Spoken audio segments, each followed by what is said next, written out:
April 16, 2020. Still deep in that isolation mode. Not easy for everyone, I know. It's a good time to clean everything, right?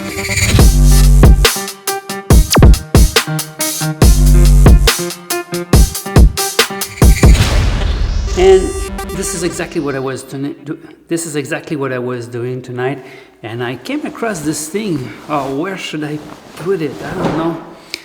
And then I thought, oh, maybe I could do just one 360 file with it. I don't know, just throwing it around and then replace the background with something else.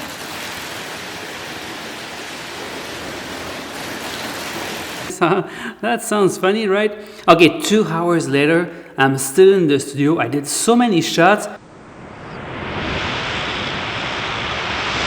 I got totally overwhelmed by this thing.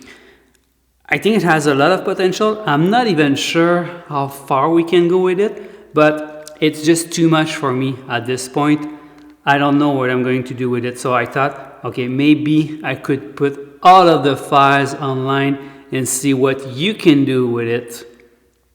So it's an open invitation. I'm gonna put a big zip file online. That's going to include a lot of action shots with me throwing the green screen around, a few ones with nothing at all, so it's easier to replace the background, me with nothing else,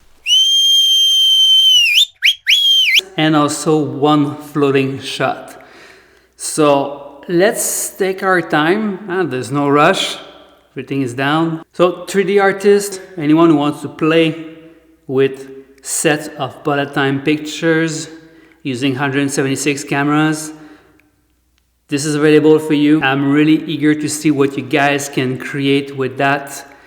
So thanks for that. Get in touch with me. Download the zip file from the link below and talk to you later.